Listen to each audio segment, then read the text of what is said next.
Андан туура 10 жыл мурда июнь окуясы болгон. Ошол кезде Курманбек Бакиев бийликте болгон болчу го.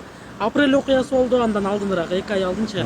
Эгер апрель окуясы болбогондо, бийликте Бакиев эле турганда июнь окуясы болмок беле, болмок эмес беле? Болбойт эле.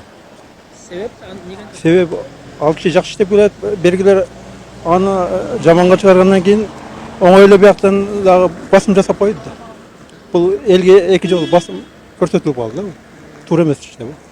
Арадан 10 жыл өттү, эки бийликти башыбыздан өткөрдүк да бизче. Анан мамлекетибиз өнүктү деп ойлой аласызбы? Же өнүксө кантип өнүктү? Мамлекетте өндүрүш кыйын болуп атат да. Завод, фабрика баары иштебегенден кийин эл өзүн өзү эптеп багып атат да. Мен түшүнүгүм ушу да, анан болбойт болчу. Муну атайын убактылуу өкмөт уюштурган, такталаш эле болгон. Мына азыркыга чейин жыйынтыгы жок. Же сотто, же бөлөктө күнөөлөр эч ким жазаланган жок. Ошо только төңкөрүлүш болгон да. Өнүгүү жок. Мындай айтканда Кыргызстан азыр тоңгуюкта.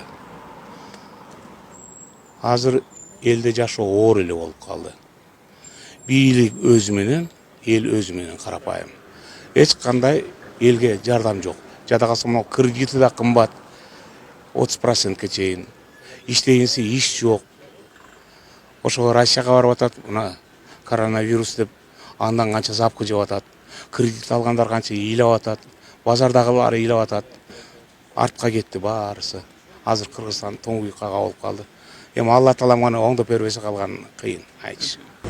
Эч кандай өнүгүүнү деле көргөнүбүз жок го. Эч кандай өнүгүүнү көргөнүбүз жок да. Карыздар көп атат.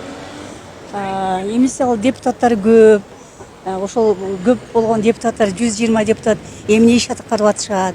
Зарплатаны жеп, өзүнүн бизнестерин иштеп атышат да. Ошолор үчүн эле иштеп атышат. Ал эми бейбечаралар өзүнүн көр тиргилиги менен аракет кылып жашап атышат. Анан эми ошол биздин оюбуз боюнча ошо депутаттар азыраак болуп, ошолордун зарплаталары, ошолордун баягы командировочныйлары баардыгы ошо бюджетке түшсө, ошол жакшы болот эле деп. Атамбаев карыздарды алды. Элди ушундай балчыкка батырып койду. Анан мугалимдердин зарплаталары көбөйгөнү менен сааттары кыскарды, иштери көбөйдү. Эч кандай өзгөрүү деле болгон жок да. Менин оюмча болбойт эле. Бирдеке себеп болот да. Менин оюмча болбойт эле, тынч болот эле, тынч жашайт эле. Эми сабак алгандар алды, менин оюмча. Алгандар алды. Элдер дагы менен жашап атат, тынч, жакшы. Эгер мисалы мындай тоголондор болбогондо, тынчтык болгондо, мындан да өнүгүп кетет эле да.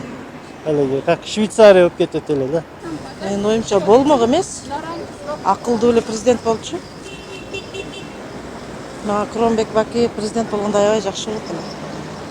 Мен ишенет болчумун ал адамга. Адамгерчиликтүү болчу. Ошол эле жашоо. Эч кандай өзгөрүү болгон жок. Ошол эле жашоо. Мамлекетибиз өнүккөн жок. Мен ишене албайм өнүккөндүгүнө. Кайра эле артка кетип атабыз биз. Жакшы жашоо болбой атат. Кыйынчылык элди кыйнап атат. Өзүбүз кыйынчылык менен тирилик кылып атабыз кам. Эшигибизде кандай мөмө жемиш болсо ошону алып чыгып сатабыз, тирилик кылабыз. Биз өкмөттөн эч кандай жардам көргөнүбүз жок. Болбойт эле. Болбойт эле. Эмне себептен мындай деп ойлойсуз? Ал болгондо даже прогресс болот эле Кыргызстанда. Менин мнением ушул. Эч кандай артка кетти. Мисалы? Мисалы көрүп атасыңар. Иштеке орус куруп берген 50 жыл болду ошо жолдор. Туурабы? Оңдолбой атат. Вот пример. Эми билбейм, эми мына Сооронбай Жээнбековке тоскоолдук кылышып атат кимдерди, коррупционерлер. Бирок жакшы иш алып барып атат. Ошону колдошубуз керек. Сооронбай Жээнбековди. Курманбек Салиевич бийликте турган болсо, азыр элечи мамлекетти кандай элестете аласыз азыр сиз? Өнүккөн болот эле менин оюмда. Кыргызстан өнүгүп кетет эле. Экинчи Швейцария болот эле.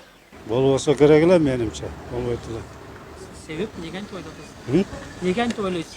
Ошондон башталды да эле кызыча топлом баары.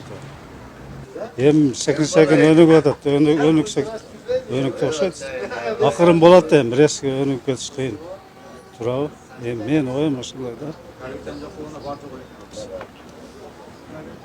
Демек азыр жакшы эле.